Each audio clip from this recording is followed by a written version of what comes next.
West Bengal. Sir, can I ask you first, when did you become a communist? Well, I was studying in England for law. I was in the Middle Temple there. And I think about 1.5 years after I reached London, I got in touch with the Communist Party of Great Britain, or the Communist Party of Great Britain got in touch with me and some others like me. And then we were drawn to the communist movement through reading of books. And then those were very momentous times. The Spanish Civil War was there, then China was attacked by Japan, and rise of fascism, all kinds of things were happening. And then I think we also found that the CPGB, the Communist Party of Great Britain, that was supporting our independent movement also in India, our freedom movement. And then, of course, through literature mainly. And we had also our organizations there called the London Majlis, then the Students' Federation, and so on. And we used to work for the India League with Krishna Menon, propagating our views about Indian independence and so on. That is how I became a communist there. But why should the CPGB have approached you? What were you doing in terms of political activity before you were approached by the party? In fact, I was not in politics at all before I went to England. And there, as I said, as I was studying there, you see, at CPGB at that time, they had a section which was trying to contact Indians or Asians or people from Africa and so on to build up groups of communists, you see. And so we got attracted with that. Then study circles were there on Marxism and all this. So that is what happened. And did you know Rajani Palmdat? Yes, I knew him very well, and Harry Pollitt, who was then the General Secretary of the party, and many others at that time. Who was responsible for giving guidance to Indian comrades at that time and in subsequent years? Ben Bradlee. Ben Bradlee was here. In fact, he was imprisoned here. He came to help the trade union movement in the old days. And then when he was released, he went back. So he was practically put in charge. And there were one or two others, I can't remember. You see, they were put in charge of contacting the Indian organizations, the Indians. And I think the CPGB also used to help the India League, with which Krishna Menon was associated very much, and Pandit Jawaharlal Nehru also. Whenever he went to England, he was also very helpful there with the India League. When there were questions about differences of opinion, differences of line, as perhaps there may have been in the late 40s between the CPGB and some Indian comrades, was there any tension in the relationship between British and Indian communists? No, I don't think. You see, it's only when the war started, that is when England declared war against Germany. That was, I think, in September, 3rd of September or so, 1939. Then there was some difference arose. What kind of war is this? What is going to happen? What should be our attitude? Because we were also here in India fighting for independence, led by the Congress Party, and our parties were also there, communist parties and groups, socialist parties. But I think that did not last very long. That a little bit of tension was there. And then, of course, later on we had to change our attitude. We were opposing the war.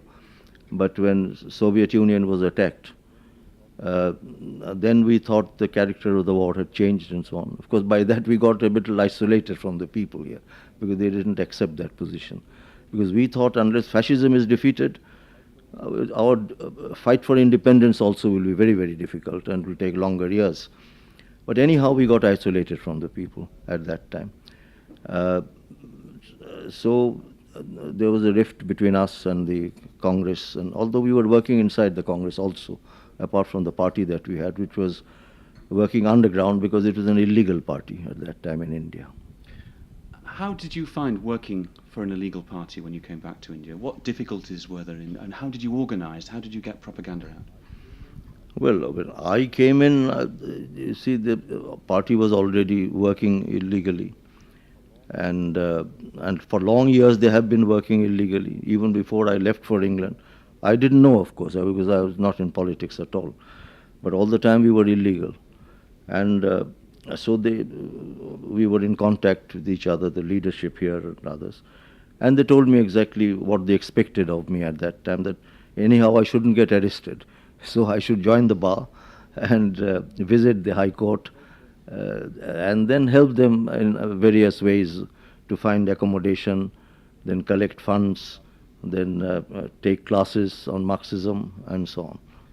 In a sense, I imagine it was easier to be a Marxist-Leninist then, when the movement was growing quickly, when it had that optimism and it was fresh and dynamic, than it is today, when some of the bastions, and particularly Moscow, have fallen. Do you find it hard to remain a convinced Marxist-Leninist?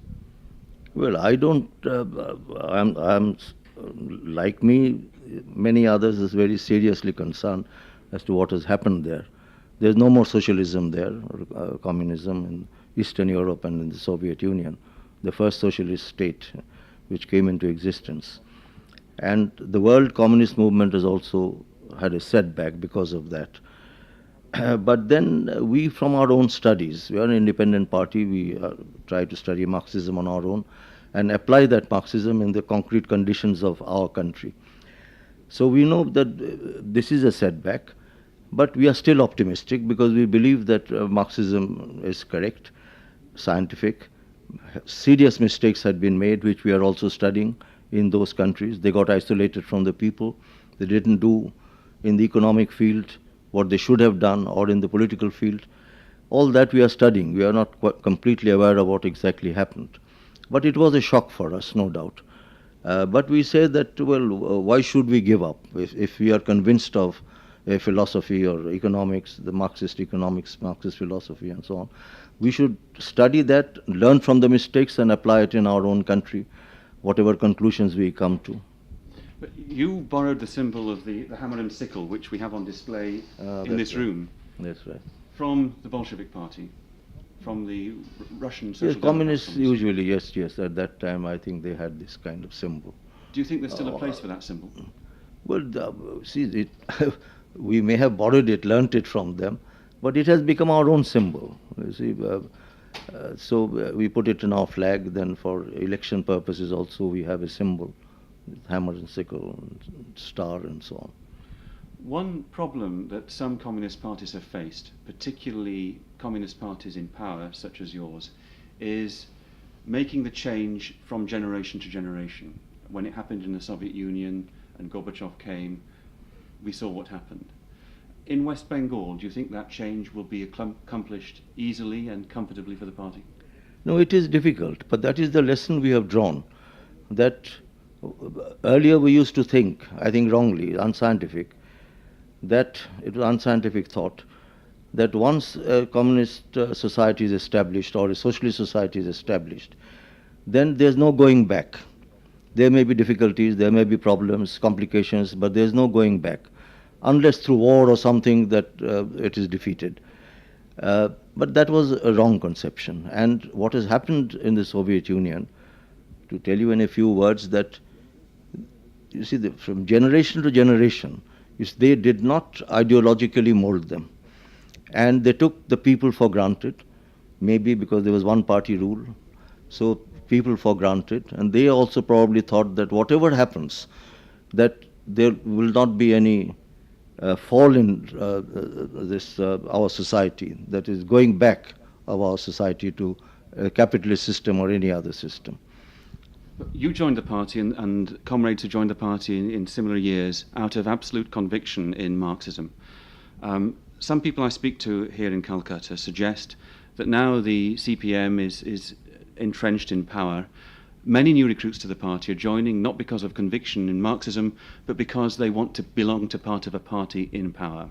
And that has led to problems of opportunists in the party, some antisocials in the party, an element of corruption at the local levels of the party, which is causing difficulties for the party's reputation. Is that a fair point? But I don't think it is fair. It's quite correct. But it is true that when you are in a government, when you are in sort of power, then some people may be joining for their own selfish ends. But we always see to it through the classes that we take, the literature that we bring out, or the contacts that we have with our party members, we have a system which we have built up by which we see that all this is corrected. There is no doubt that some opportunists enter the party, but we also take action against them. And we have a committee which looks after all this. If there is any report of any corruption from the highest to the lowest, immediate action is taken. Can I ask you what you would pinpoint as the greatest success of the left front governments of the past 15 years? Well, I think what we have been able to do, you see, in the limited powers that we have under the Constitution and in the present state of relation with the central government, center-state relations as we call, that we concentrated in the countryside where 70% of our people live. We brought in land reforms. We distributed lands. We connected them up with the government and with the banks and so on, so that our agriculture improves, the condition of the agriculturists improve. Then we have what we call the panchayats, the local government, which was not practically there in West Bengal. And this is one of the things we are very proud of, because this is there's no comparison with other parts of India. Nobody has things which we have like that, land reforms and panchayat, the local government which we have. And we have, every 5 years, we have elections there, like the assembly elections and the parliament elections. No other state has it.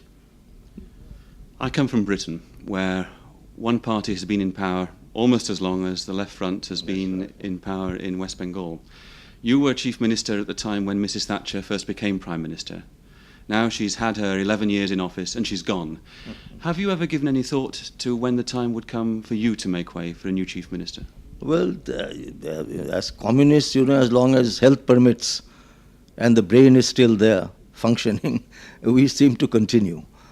But we can't continue for all times to come. 4 times I have been the Chief Minister. So we are also trying to bring up our younger comrades, younger people in the leadership of the party. Then in the government also, they're getting some experience. Looking around your colleagues in the West Bengal government, do you see people who would be well equipped to be Chief Minister in time? Oh, I have no doubt about that. You see, our party is not like the Congress party and parties like that, because they have a different kind of discipline, different kind of training. Then people are not selfish here. They don't just come for jobs and so on. So, I wonder if I could ask you very briefly about Tinbiga. I know the state government's position is very clear that the corridor will be transferred. Can you say that the corridor will be transferred on the 26th, come what may, suicide squads or whatever? It will be transferred, I think. We are politically looking into it and also administratively. I hope that we will succeed. Have you been surprised by the strength of the BJP-led agitation against the transfer? BJP was nothing much there. Even today it is nothing much. It was another group of a party which is in the government called Forward Bloc. They were really powerful there in that area. And section, I think they'll be expelled now from the Forward Bloc, which is with us in the party, because they are defying the party whip. We will face some difficulties with them. So BJP, as usual, theirs is a communal thing, because it's a Muslim country. Why should we have any agreement with it and so on? They have no grounds to oppose it. Will the army be used if necessary to enforce the transfer? Army will not be necessary at all. You're sure it won't be necessary? I'm sure. Even if there are suicide squads? No, if people want to suicide at home, what can I do about it? Chief Minister, I'm very grateful.